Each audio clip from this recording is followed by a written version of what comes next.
సర్వాయి పాపన్న చౌరస్తాలో ఈరోజు మనము సర్వాయి పాపన్న విద్య ఆవిష్కరణ చేసుకొని 5 రోజులు అవుతుంది.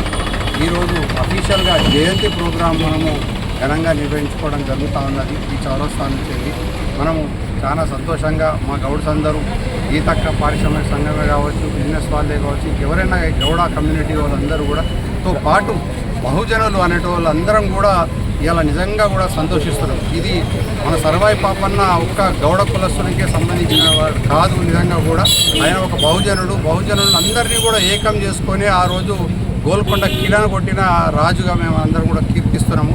మరి అటువంటి బహుజనుని కోసం ఈరోజు ఇంతమంది రావడం, ఈరోజు వచ్చి అందరూ కూడా మేము కూడా పాల్గొంటాము ఈ దీంట్లో జయంతి ఉత్సవాలు అని చెప్పి చాలామంది వచ్చి అందరూ సర్వాయి పాపన్నకు దండ వేయడం అందరూ కూడా మేము నిజంగా కూడా మాకు అందరికీ కూడా సంతోషం ఇస్తుంది. అందుకే అలాగే ఈ కార్యక్రమంగా కొనసాగింపుగా మనకు దావ వసంత గారు వచ్చారు. ఇప్పుడు అన్న పెద్దలు జీవన్ రెడ్డి గారు ఉన్నారు. మరి వారు మాట్లాడాల్సిందే. మొదటిగా దావ వసంత గారు మాట్లాడాలి.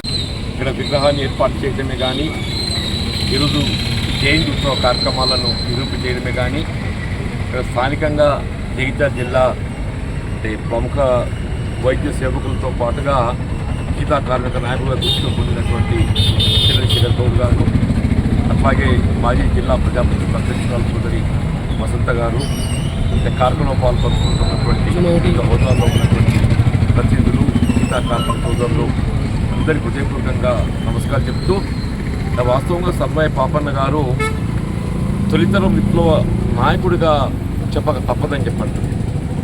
వారు ఆనాడు తాడిత పీడిత వర్గాలకు ఒక వెన్నుదన్నుగా అండగా నిలిచే విధంగా వారు బహుజన రాజ్యాన్ని ఏర్పాటు చేయాలి అనేటువంటి ఒక భావన సంకల్పంతో వారు స్వయంగా ఒక సైన్యాన్ని ఏర్పాటు చేసుకొని అప్పటి మొఘల్ సామ్రాజ్యానికి వ్యతిరేకంగా మన గోల్కొండ కోటపై ఏదైతుందో మరి జెండా ఎగరవేయడం అంటే మామూలు విషయం కాదు. అటువంటి గోల్కొండ కోటపై జెండా ఎగరవేయడంతో పాటుగా మొఘల్ సామ్రాజ్యాన్ని కూడా గడగడ వణికించడం జరిగింది. అంటే చివరికి ఆయన అసూలు బాసింది ఏదైతుందో మొఘల్ సామ్రాజ్యంతో యుద్ధం లోపల అసూలు పాయడం జరిగిందని చెప్పండి. లేకుంటే అసలు మామూలు ఏదైతే సాధ్యమైపోయింది కాదు. సర్వాయి పాపన్న గారు కేవలం ఒక గీతా కార్మిక వర్గానికనే కాకుండా యావత్ తెలంగాణ సమాజానికి ఆదర్శనీయుడు అని చెప్పంటున్నా. ఇలా తెలంగాణ రాష్ట్ర ఏర్పాటు ఇక్కడ ఆనాడు ఏదైతే హైదరాబాద్ స్టేట్ ఉన్న మనకి అలా హైదరాబాద్ స్టేట్లో తిరుగుబాటు జెండా ఎగరవేసింది సర్వాయి పాపన్న. హైదరాబాద్ రాష్ట్రంలో తిరుగుబాటు జెండా ఎగరవేసింది. తర్వాత హైదరాబాద్ రాష్ట్రం ఏదైతుందో 3 రాష్ట్రాల్లో విడిపోవటము, తెలంగాణ రాష్ట్రం ఏర్పాటుకి ఏదైతుందో తెలంగాణ రాష్ట్ర ఏర్పాటు ఉద్యమం ఊతం అందుకోవటము, ఇవాళ తెలంగాణ రాష్ట్రాన్ని సాధించడం జరిగిందని చెప్పండి.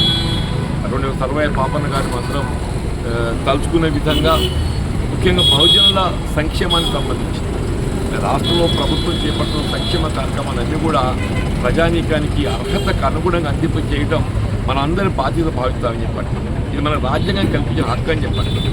ఈ తెలియదుగా ఈ మధ్యలో ఏదైతుందో రాజ్యాంగం కల్పించిన హక్కు కేవలం దళితులు, ఎస్సీ ఎస్టీలకనే కాకుండా బలహీన వర్గాలు కూడా వారి జనాభాను పరిగణలోకి తీసుకొని 42% రిజర్వేషన్ కల్పించాలని చెప్పని ఏదైతే రాష్ట్రాలు సంకల్పించడం అన్ని రాజకీయ పార్టీలు కూడా తోడించాయి. ఇందులో అన్ని రాజకీయ పార్టీలు తోడించినాయి. శాసనసభలో ఏదైతున్నదో తెలంగాణ రాష్ట్రంలో రాజకీయ పార్టీలు అన్నీ కూడా చెప్పంటున్నా. బీఆర్ఎస్తో పాటుగా బీఆర్ఎస్ఏ కానివ్వండి, బీజేపీ కానివ్వండి, కమ్యూనిస్టే కానివ్వండి, ఎంఐఎంఏ కానివ్వండి, బహుజనులు కల్పించిన హక్కుల గురించి అందరూ కూడా ఐక్య కంఠంతో అండనేయడం జరిగింది. మరి దీనికి అమలుకు మనం ముందు పోవాలని చెప్పి కోరుతున్నాను. దాంతోపాటుగా గీతా కార్మికుల సంక్షేమం గురించి కూడా నేను